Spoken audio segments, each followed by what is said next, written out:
Hey guys, we are only 1 week in to doing this kind of weekly Devo thing, and we're already pivoting. We're already going to start changing things.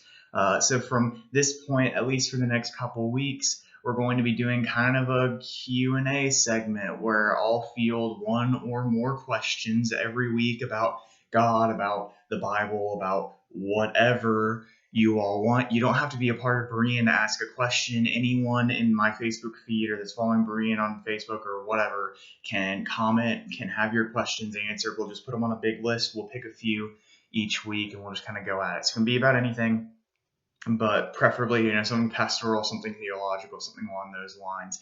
And we're just looking forward to kind of growing with you guys, learning a little bit more about God and learning a little bit more about the Bible in the process.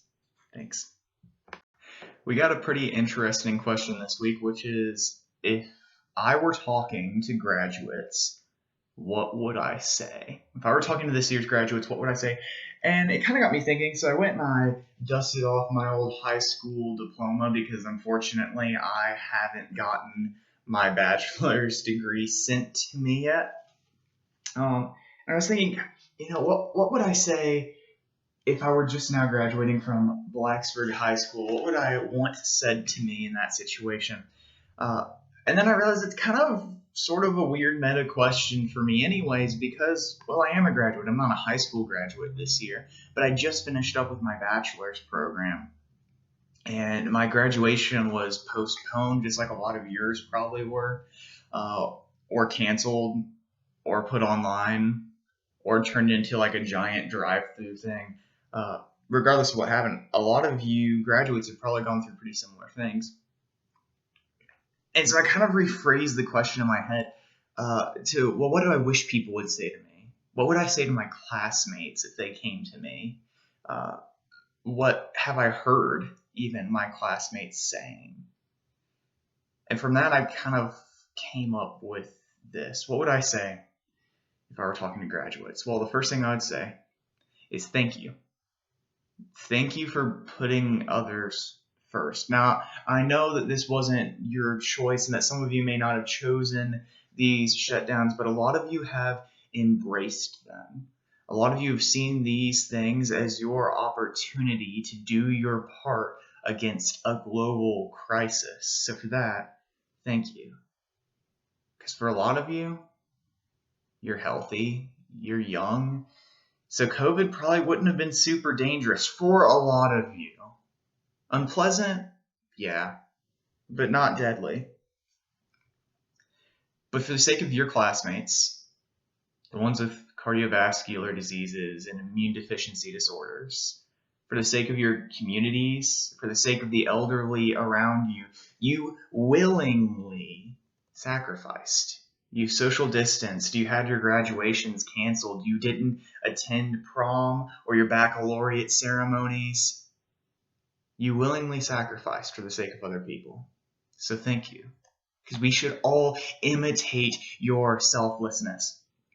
You see, the Bible casts a vision of a perfect world, one where everyone is selfless, one where everyone is loving, where everyone takes care of their neighbors. The Bible casts a vision for that kind of world.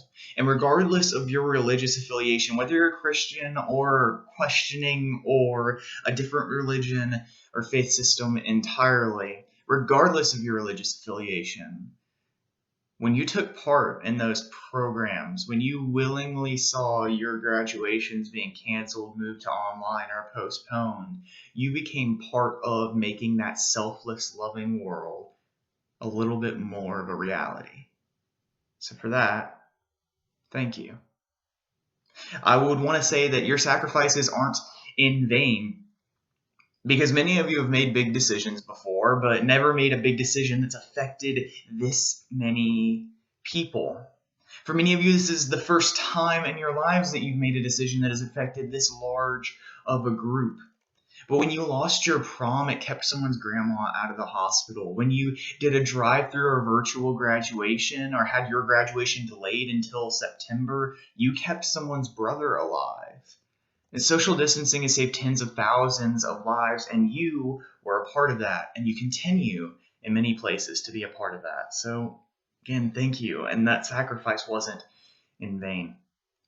I'm reminded of Matthew 25:40 when Jesus is telling a story and he says, "The king will reply, 'Truly, I tell you, whatever you did for the least of these brothers and sisters of mine, you did for me.'" Or James puts it a little bit different way in James 1:27. He says, "Pure and genuine religion in the sight of God the Father means caring for orphans and widows in their distress and refusing to let the world corrupt you." See, orphans and widows were some of the most vulnerable people groups in the world in James's time period. They were just easily taken advantage of. It was difficult for them to provide for themselves. And I wonder if today, in the midst of this crisis, if maybe our modern day orphans and widows are people with cardiovascular disease, immune deficiency disorders, and people who are elderly, those high risk groups that have a lot more to lose if they catch COVID. So when you decided to obey the guidelines being laid out by your government, when you decided that, you know what, it's not that big of a deal that we're losing our graduation, it's sad, but it's for a good cause. When you became a part of that, you took care of the least of these. You took care of the orphans and widows. You took care of people who really couldn't do much to defend themselves. Now do it again.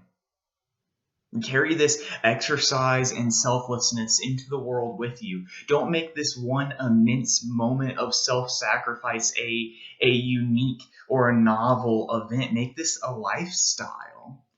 Make your entire life an exercise in putting the needs of others before yourself. Do it with your finances, with your job, with your future marriages, and with your kids. Do it in your friendships. Be a selfless person. After all, you've already gotten some practice. So what would I say to graduates? I would say your actions matter and your sacrifices weren't in vain. But I don't think I would stop there. I think I'd also want to talk to their parents. And I want to start off talking to the parents of graduates, whether they're college graduates, graduate, or graduate level graduates, or high school graduates. If I was speaking to their parents, I would start off by saying thank you as well. Thank you for being strong, because many of you were home with your kids and it wasn't particularly easy. You probably heard "I'm bored" more times than you thought was physically possible. Many of you saw your kids cry when their dances were canceled, when baccalaureate ceremonies were scrapped, or when graduations were turned into faceless parades of cars or faces on a screen. Others of you saw your kids become depressed or angry or dejected because they felt like they were losing something. And some of you marveled as your kids just didn't seem affected at all. Regardless of what you went through, your job probably hasn't been particularly easy. So parents, thank you as well. I'd give a little bit of advice as a graduate. I want to give you a little bit of advice as well, which is give your children room to mourn, because a lot of your kids, some of your kids weren't very affected. Some of them were like, whatever, graduation, and take it or leave it. But some of them feel really robbed, not just of graduation, but also of their proms or other end of the year dances. If your children were in college, many of them feel robbed of an opportunity to say goodbye to people that they view as lifelong friends, and they don't know when the next time they'll be able to see them in person is. And actually the same could go for high school graduates as well. And because they feel robbed, they feel grief, they feel anger, they feel sadness. So give them room to express those emotions. If your kid comes to you and says, "Mom, Dad, I'm just really angry about this," or "I'm just really sad about this," or "I just feel really weird and I don't know how to explain how I feel," whatever it is, give them room. Don't shame them. Don't tell them that they should be happy or that it doesn't really matter. Just let them vent. They might really need it.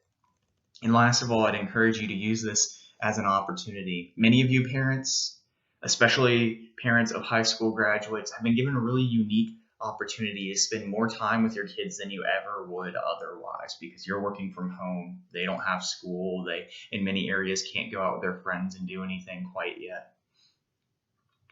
So take that opportunity. Don't make it something that is a trial or a tribulation. Take it as an opportunity, because this might be the last chance you have, possibly ever, or at least for a very long time, to really shape the way that your children think. Many of you are dealing with your own issues, losing jobs or income, having health concerns or other uncertainties, but this is an opportunity. You, parents, are the primary shapers of future husbands, wives, mothers, fathers, political leaders, engineers, accountants, tradesmen, and tradeswomen, clergy, business owners, and workers. And this is your chance to reinforce who they are, to remind them that their choices matter. And the best way to love others is to put their best interests in front of your own. And Proverbs 22:6 puts it this way: direct your children onto the right path, and when they're older, they will not leave it. A lot of you only have a few more months or a few more years to really encourage your child, to shape the way that your child thinks, to make them a better person. It's a big opportunity that you have here, so seize it. Talk to your children about the way they should live their lives. Talk to them about God. Ask them about their hopes and dreams and what they see in their future. You have a beautiful opportunity right now, so don't waste it. In summary, the question we were given was, what would you say to graduates? Actually, more precisely, it was, if you're giving a commencement speech, what would you say? And I think I would tell graduates, thank you, and don't make this a one-time event. Your sacrifices matter, but don't make this a one-time event. Parents, I would tell you, man, just give your kids room. Let them mourn. Thank you for everything you've done so far, but let them mourn and use this as an opportunity to shape the way that your children think. I think that's what I would say if I were given an opportunity to speak to graduates. As always, guys, if you enjoyed the video, please subscribe to us on YouTube. Follow us on Facebook. You actually don't understand how much it helps. Even if you aren't from the area, it really helps us get the message out there. While you're at it, check out our website. That's BereanConnect.com or UnbrokenChurch.com. Links will be in the details. Thank you guys so much. Looking forward to seeing you again. Bye-bye now.